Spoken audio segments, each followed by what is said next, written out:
Firstly, your attention please. The roof vents in the West Hall are now being opened. The roof vents in the West Hall are now being opened. Pay tribute to some of the energy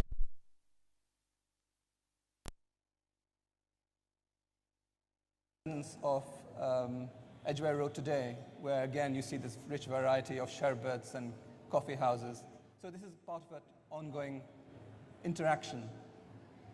The middle slide image is about Westminster School, still there today by Parliament Square.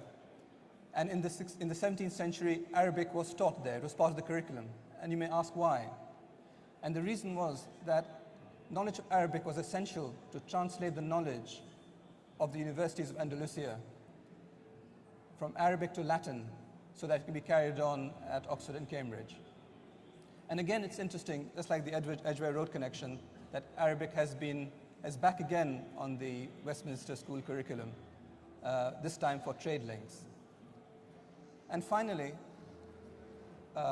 there's an example, many of you are Londoners, and there are so many place names which bear the hints of a previous cultural contact. Even landmarks like Trafalgar Square, the name is based on a geographical location named by the Muslim geographers of previous centuries. So the main point I want to try to make is that when we talk about British identity is not just a Judeo-Christian identity. It is an Islamo-Judeo-Christian identity. And this is something we must recognize. However, let's go on to the modern history of settlement. And I've tried to categorize it into 4 periods. And the first period was that of the migrant worker coming in perhaps for what he considered a temporary sojourn. Then there was another period in the mid-60s to the 70s where we had our first associations forming. But still then, I think, people had one eye looking back and one eye forward. And then there was a key period of the 80s to the early 90s when I think the Muslims raised their head above the parapet for the first time. And that was because the issue was so serious that they could no longer remain silent. They had to ask the question, who speaks for us? Who represents us? Can the crises going on in other parts of Europe happen to us here? So that was a critical period. And then finally, more recently, we have in the mid-1990s where that old myth, the myth of return, was finally put to rest, both metaphorically and physically. And if you just go back to each of these stages, the stage of the migrant worker, I think there we pay tribute. I mean, they came here with hopes of the mother country of the Commonwealth, and they showed tremendous enterprise. The whole fabric of mosques, which we see across the country today, the foundation stone was laid by those people. They started with porter-cabin mosques, with mosques in homes, and it's from that base that we are where we are today, and we must remember that debt. And also, I think, even though many of them were not highly educated, didn't go business schools, they had that basic entrepreneurial flair, and they set up the halal meat industry. They were concerned. So it's interesting that it was religious concerns right from the outset which are very important in the shaping of Muslims from India, Bangladesh, and other parts of the world. And I think what I've presented here are just as I said, it's a snapshot. They're just a few images. And behind each image, there's a history, there's lives of people who have sacrificed, there's a story to be told, and we hope one day these stories will be told.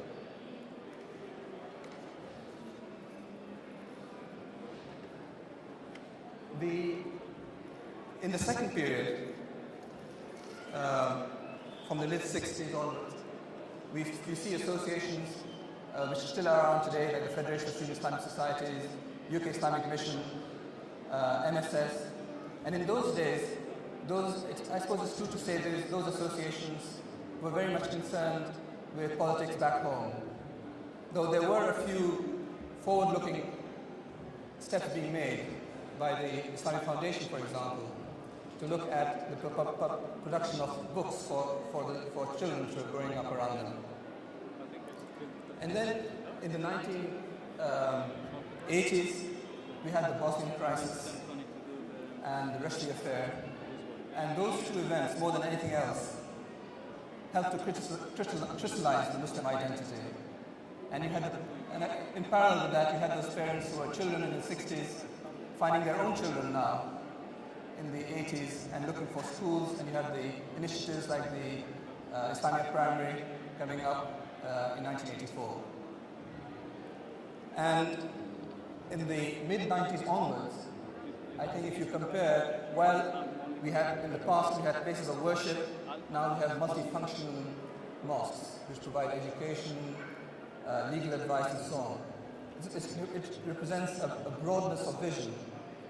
And not only that, our political work, which initially was perhaps single issue and focused outside the UK, now became through organizations like the UK Action Committee of Islamic Affairs, of which Iqbal was the joint convener when it was first started. They became broad-based, sophisticated lobbying for the first time in our history. Now, as a result of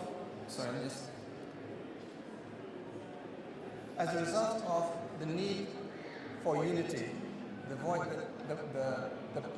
plea for unity which arose from within the community, and the challenge to the time, the Muslim organizations created their first umbrella body called the Muslim Council of Britain. And recently, the MCB had its 9th annual general meeting, and the structures that were put in place have allowed a broad-based coalition with accountability and transparency to stand the test of time, alhamdulillah. But the MCB was very much a natural growth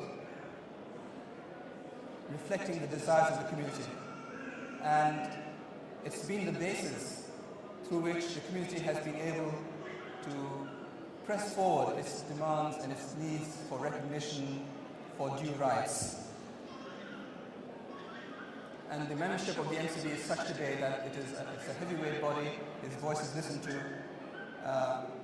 And again, without embarrassing my colleague Iqbal, he's been very much part of that transformation. Now, one of the major issues which the MCB took up was the one of recognition of the Muslim community.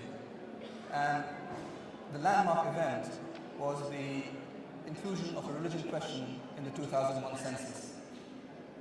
This was fundamentally important for the Muslim community because before that, we were invisible. We were statistically invisible. The decisions that were made in terms of public sector service resource allocation or service delivery did not recognize that there was a group in society who had needs. And the census has given us for the first time information about our numbers. Before we didn't know how many Muslims there were. The estimates vary from 1 million to 4 million. Now we know, as today, there are probably 1.9 million. It gives information about the age profile, socio-economic data, health data. And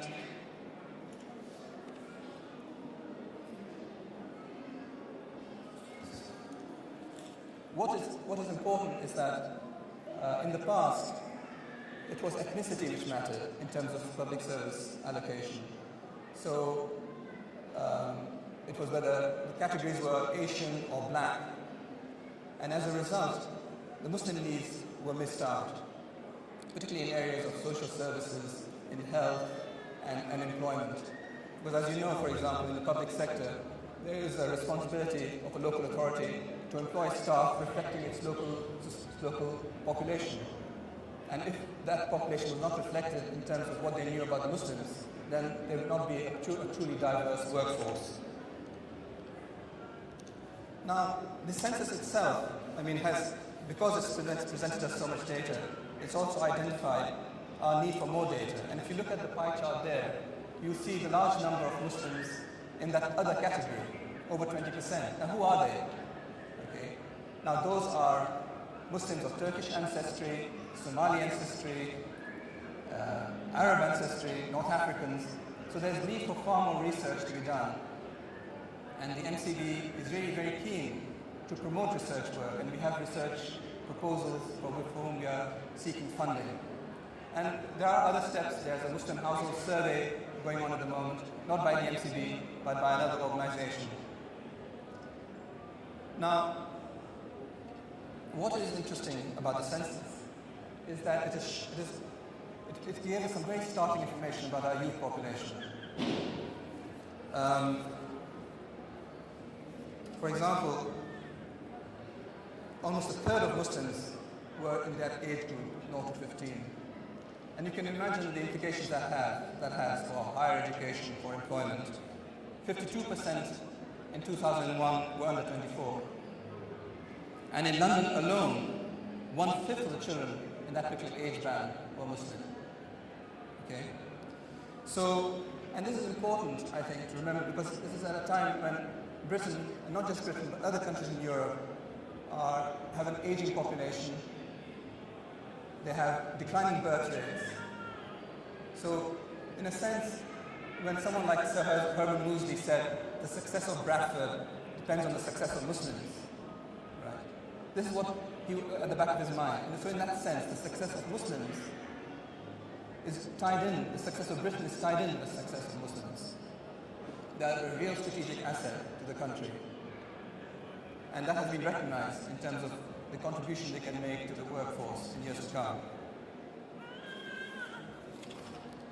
Now, because youth are such an important component of our society, the MCB last year started some research work where we conducted focus groups and we interviewed young people to try and work out what makes them tick, what do they really think, what are their hopes.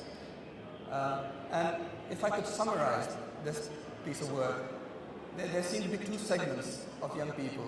There were those who had made it. They had some professional qualifications, and those particular people had some vision. They did want to reach out to society. They were different from their parents.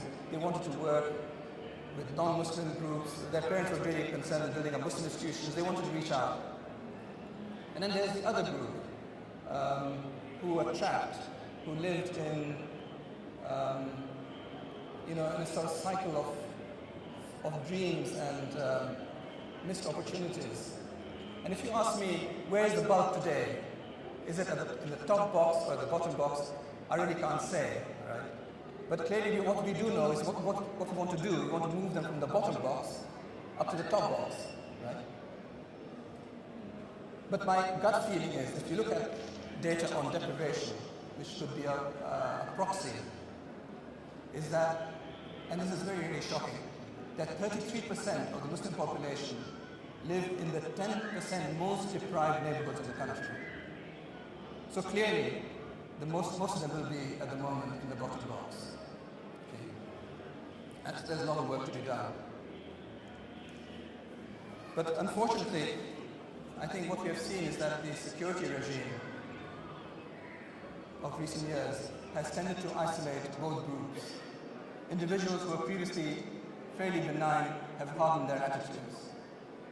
And I think it's very surprising, when I speak to friends, how many of our households now know somebody who has been detained or has been arrested. My own son has been stopped and questioned. A colleague in the MCB, his son was detained for 7 hours. So there's a climate there which is not helping cohesion in society. And the matter gets worse when we have people like that, men like that, in that position, making statements like Muslims have a completely false sense of grievance against the West. Right? So men like that making statements of that type is picked up by the tabloid press. And what do they say? Muslims should stop whining. Okay? And what happens next? The man on the Clapham omnibus goes and punches somebody in the face. Right? So we must be wary of the language that is being used, and for political expediency and other reasons, the attitude of us and them, it's not helping anybody, and it's grossly unfair. And I think we should, though it's difficult to say this, but you know what happened in Germany in the 1930s. Let us look back. What was the language we used at the time, which led to the tragedies subsequently? And even, I'm sad to say, someone who should know better, the chief rabbi, Jonathan Sachs, commenting on 7/7, he could use words like, there's a virus which has affected the country. That whole terminology, for physicians, a wholesome, clean white body succumbing to an external, alien, damaging, evil force. We have to break out of that rhetoric. Now, okay, the Muslim community is trying. I mean, what we are doing today is an example. There are positive moves. The MCB in particular has tried to engage with the media, and we had a major media seminar last year. We've engaged to try and show what is the added value of Muslims in Britain to the recent Finance and Trade Conference, where the Chancellor spoke, and he made positive remarks about the contribution of Muslims to society. But the event today, again, is another example of that type, of the positive steps which the community is taking. But there's a limit to what a small community can do. And I think for us to want to work out how the Muslim community can be helped. I've run out of my time. Thank you so much. بسم الله الرحمن الرحيم نحمده ونصلي على رسوله الكريم. Friends, distinguished guests, brothers and sisters, Assalamu alaikum wa rahmatullahi and good afternoon to you all. Brother Jamil Sharif has made my life slightly more easier because he has given such an excellent presentation in terms of the background of the Muslim community in the UK, in terms of its relationship with the nation, which is now our home, and it comes out so well in terms of our relationship with the institutions, with the organizations, the culture, the politics, all of it. And in terms of how Muslims can comfortably live in the country and remain British. But first of all, I think it is very appropriate to congratulate the Muslim Association of Britain, who are our national affiliates, for organizing this wonderful event, Islam Expo. It certainly makes all of us proud that such an institution is able to undertake such a massive task of bringing together members of our community, members of society, to come together, interact, and see for themselves how all of us can contribute for the betterment of society. One just has to visit the various stalls and the rooms to see the diversity that really is there, and how the diversity is working together to ensure that our needs are recognized, how we discharge the responsibilities that we have towards society as well.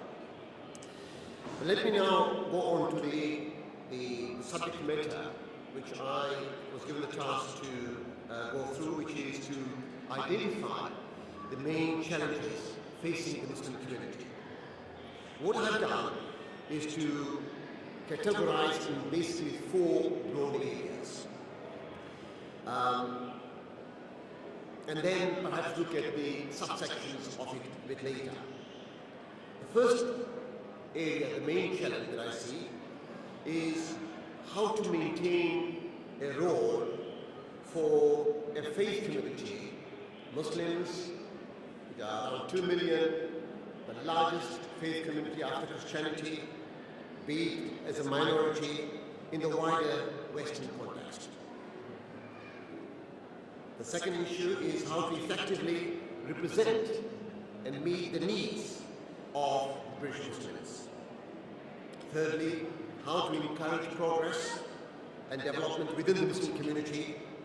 And finally, how to improve relations between Muslims and the state and between Muslims and the fellow citizens, i.e. the non-Muslims.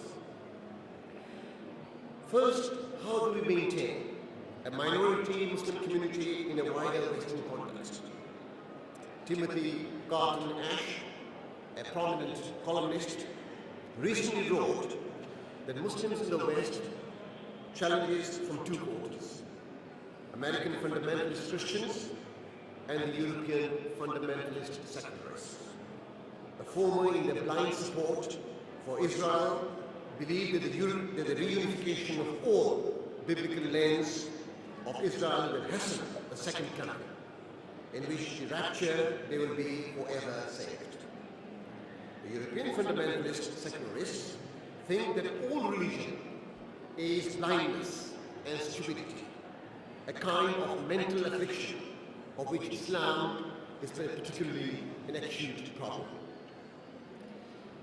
There is a lot of that analysis that I would agree with, but I will go a bit further. Those who view Islam's presence in the West as alien betray not only a misunderstanding of the present, but more importantly, the ignorance of their past. The West and Islam, and especially Europe and Islam, have shared an intellectual history. Investigative science, philosophy, medicine, agriculture, technology, as well as literary arts were all imports to Europe from the Islamic civilization. One only has to see the 1001 exhibition carried out by the Muslim Heritage Council in Manchester to really identify the range of discoveries and inventions that have been brought into Europe. So was the university, first developed in Muslim lands and adopted wholesale, including the curriculum and coursework across Europe from the 12th century. The Ottoman Caliphate method of consultation did not escape attention either. A tract by the English royalist Alexandra Ross, published around 1650, noted that if Christians will but diligently read and observe the laws and histories of all the Mohammedans, which were known as many Muslims, they will blush to see how even the great Turk himself, a reference to the Ottoman Caliphate, will attempt nothing without consulting his mufti. Ross's reference to the great Turk and his mufti is, of course, a violent attack at the authoritarian tendencies of the Cromwellians and their reluctance to separate the executive from the judiciary. Secondly, how to effectively represent British Muslims and their views. Here we find both a conceptual as well as a practical challenge. As identified earlier by Dr. Jamil Sharif, over the years, many organizations have come and many have gone, trying to represent the views of the community. As perhaps most of you already know, there is no priesthood in Islam. We have no equivalent of the Pope or the Archbishop of Canterbury or the Chief Rabbi. Islamic law does not entrust religious authority to any central figure. On important issues of Islamic jurisprudence, it is necessary to obtain what is called ijma, or consensus of the scholars. Note the reference to the plural scholars which is deliberate. This has its drawbacks. They cannot be censored. When extremists and the fringe elements set out to distort Islamic teachings, Islamic beliefs, as we have seen lately, they cannot be censored by the head of a profession because there isn't one. But this pluralism has advantages as well. There can be no misuse of religious power by a single cleric. There is room for different opinions, for debate and collaboration amongst scholars.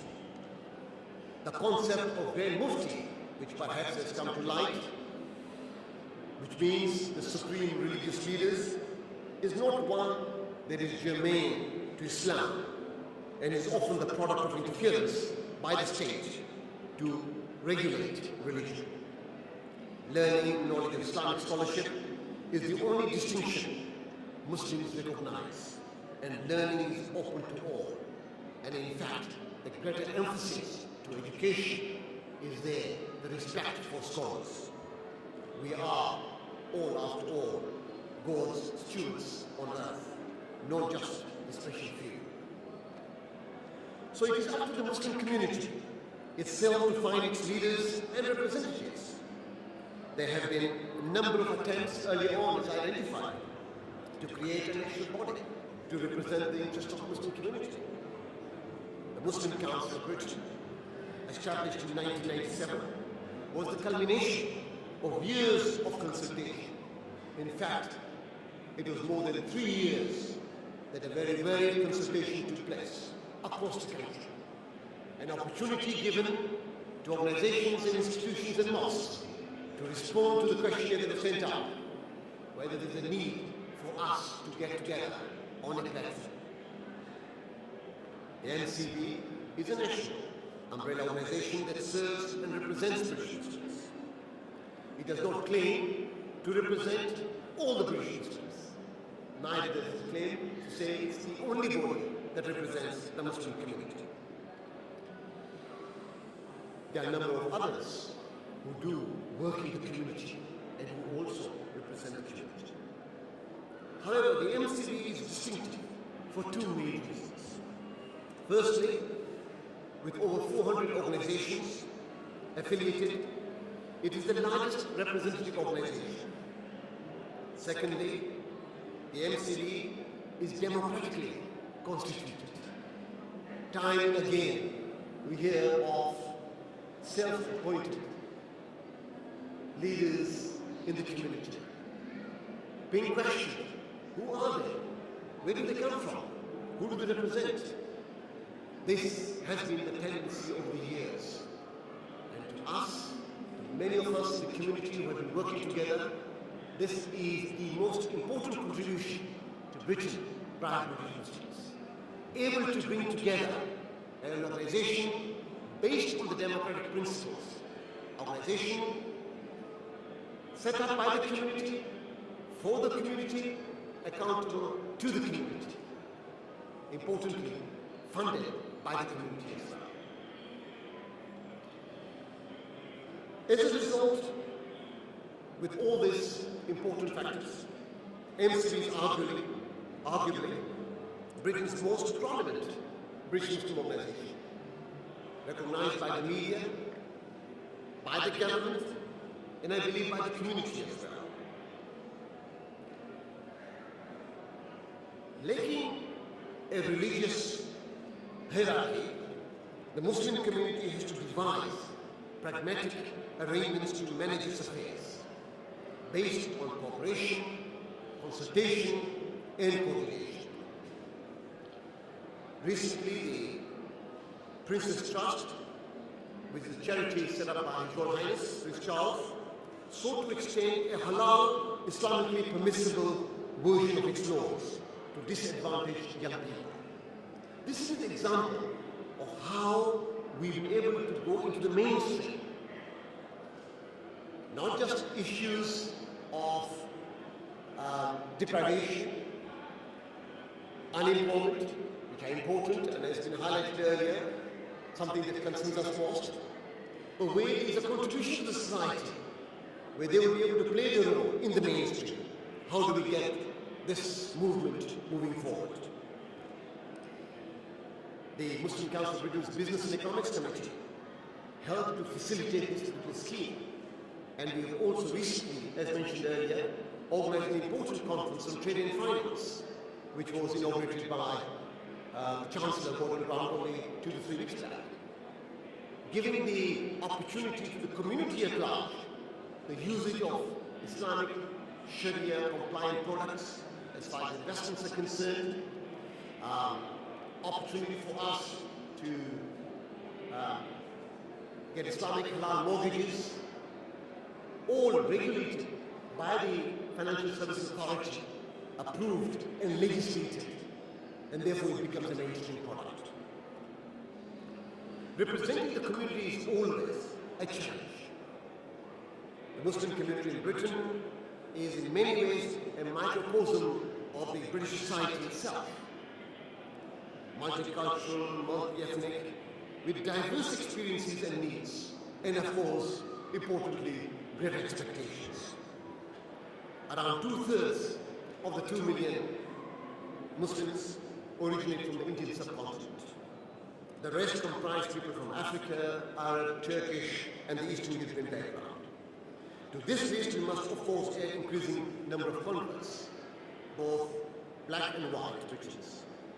British Muslims range from relatively affluent Indians to some among the Pakistanis and Bangladeshis who live in considerable poverty. From the recently arrived Albanians to those whose ancestry is English, Scots, Welsh, or Irish, they find themselves on these shores through different circumstances and experiences. They all face the additional, particular challenges of being young or old, men and women, black and brown. The MCB strives to ensure that all these diverse groups who share a common bond of faith are represented. We are not fully there yet, but we are well on the way to bring such diverse section, not just from ethnicity and the cultural background, but from the religious sections as well. Different school of thoughts, a body that brings in the key Sunni and the Shia bodies together, a body that brings in the scholars across the community from different factions on board. Not an easy task, a major task that we have. Now, how to encourage progress and development within the Muslim community is the third challenge. The diversity of the Muslim community is itself a strength. There are also many achievements to draw upon. And Jamil identified one key achievement, the question on the census in 2001, where for the first time we can proudly call ourselves British Muslims.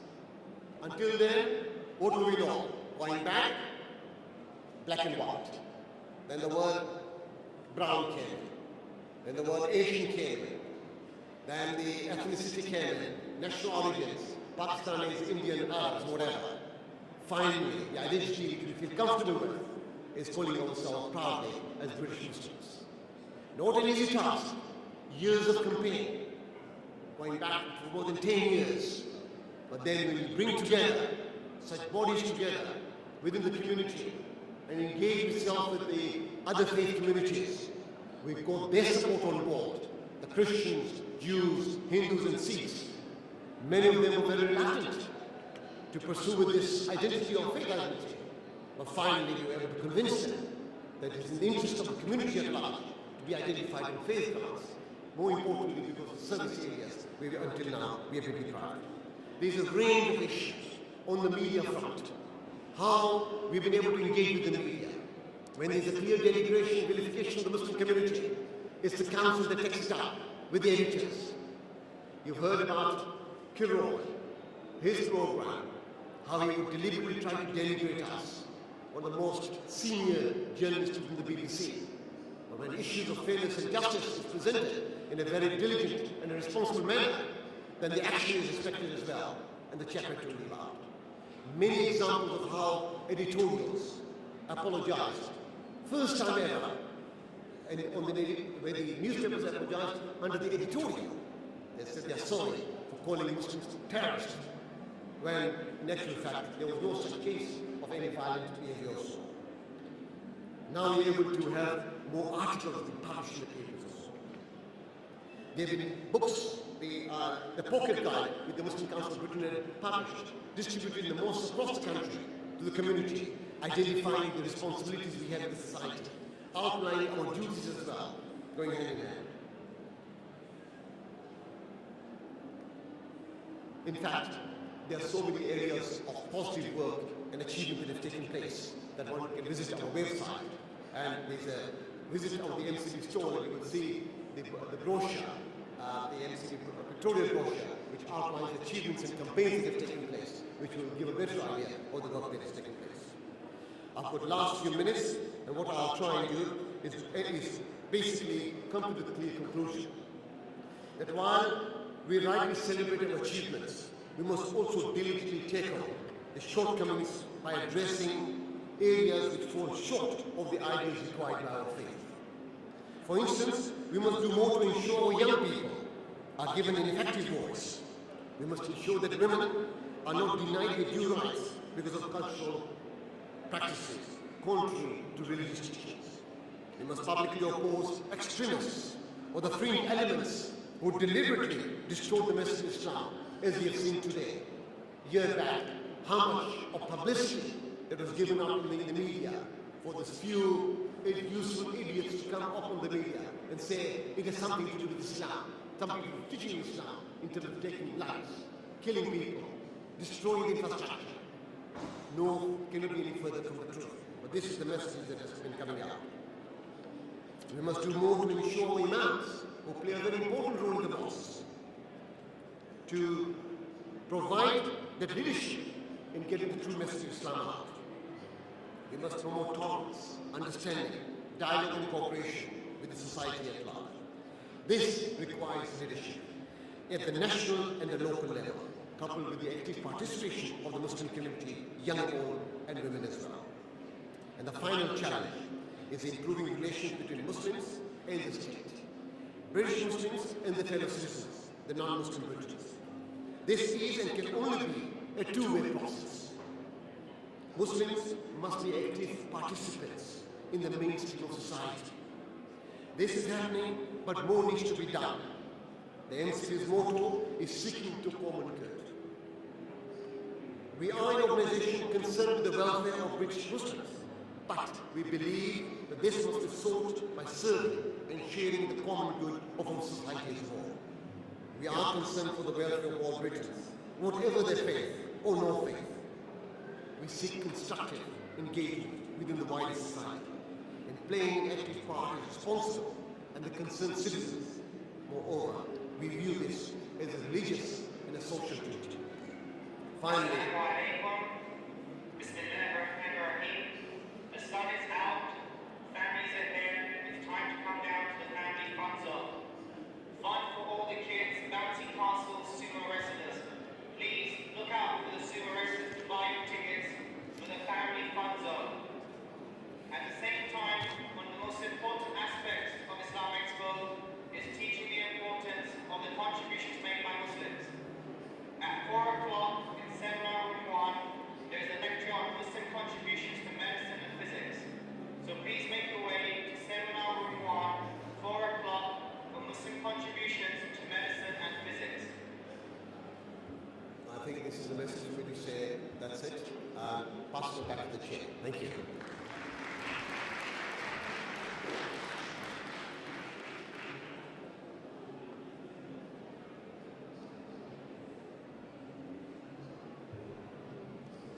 Thank you, Mr. Iqbal Sakrani.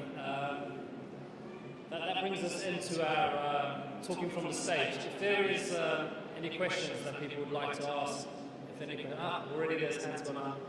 So we've got about 10-15 minutes, so inshallah we'll use that time up. The sister in the white hijab there. If you keep your hands up so I can kind of mentally note where the next people are. Yes, this is addressed to both panelists. How far do you think the Muslim communities need to help themselves in order to be socially and economically secure in Britain? For instance, a small minority of the Pakistani Muslim community who marry their daughters too young, sometimes against their will, thus depriving them of pursuing their education and thwarting their future careers. Thank you. Bart, can I ask you, there's a mic on the table. Jamil, who wants to go first? Okay. I think we do, of course, have a responsibility. There are issues where our primary responsibility is on the Muslim community. There are other issues that need to be worked along with our government. In terms of the socio-economic indicators, in terms of failures in education, it has to be worked in partnership. It's a fact that the Pakistani and the Bangladeshi community are at the lower of the education league. There's no doubt about it. But we have to identify areas where the problem arises. Where is the problem?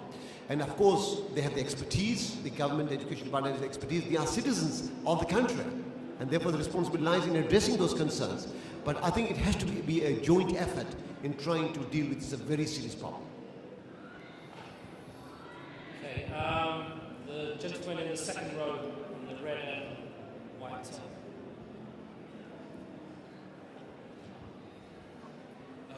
Hello. I'm a Turkish Cypriot Muslim who was born in London.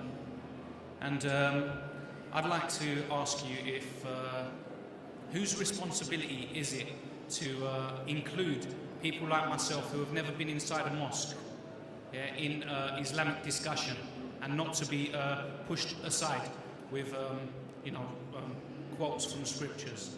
Whose responsibility is it to include people like myself who feel in great danger in this time because I have a Muslim name, yet I do not have any say in what happens in Muslim affairs?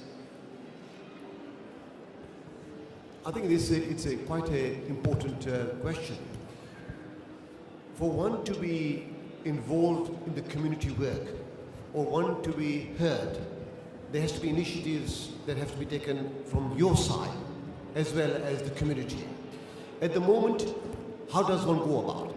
There are community institutions, mosques, which we feel need to be more welcoming. Community organizations are there. The Muslim Council of Britain, we try to provide the information to the community at large, an institution that is open to all Muslims to come in, irrespective of your ethnic background, where you are, where your origins come from, or your particular thought on any particular issue. It's a body that will bring in together. It's an inclusive body. So I think the impetus basically lies with that individual. But at the same time, there shouldn't be any blockages, any areas that would prevent you to come in and join in and work for the common good.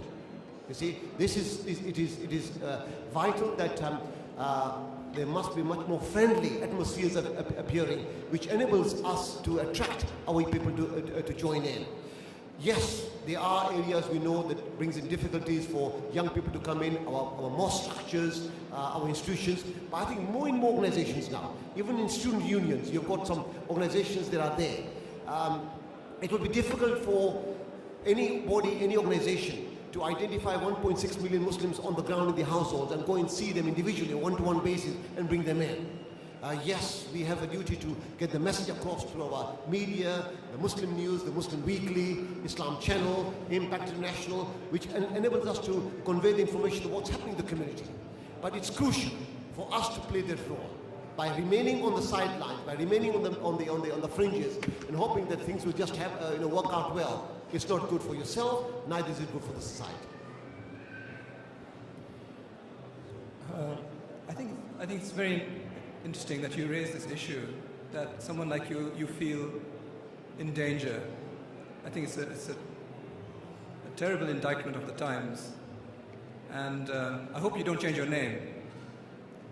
But I think the mosque, maybe the mosque is not the only avenue open. I think what is important is for people who now recognize their cultural identity as opposed to their religious identity to get involved in neighborhood politics, in civil society, in alliances, in trade unions, and participate as a member and build relationships, build friendships, and where there are issues of principle, you draw on your heritage to make your stand.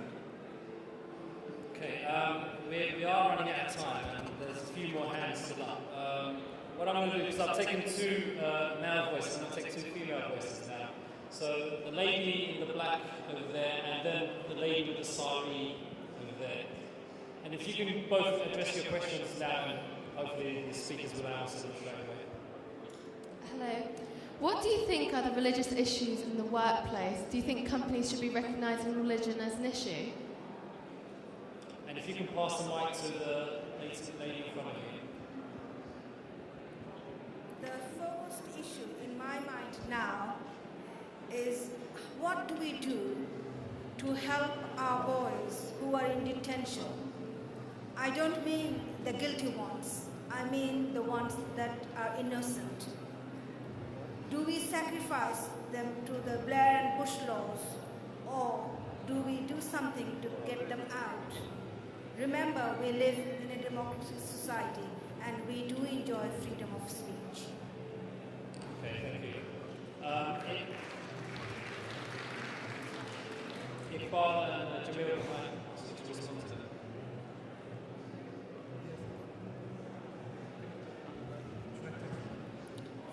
Yeah, the first question was on the responsibilities of employers at the workplace. Now, there is legislation in place since at least 2 years to stop harassment or victimization on the grounds of faith or no faith. And there is an onus on employers to, and this has been through guidelines published by the CBI and other employer bodies, that if you look after the cultural needs of your workforce, you have a happier workforce, and hence you have better productivity. The MCB has produced 2 publications and guidelines for employers, and if you give me your details, we can pass that on to you later. The second question. Yes.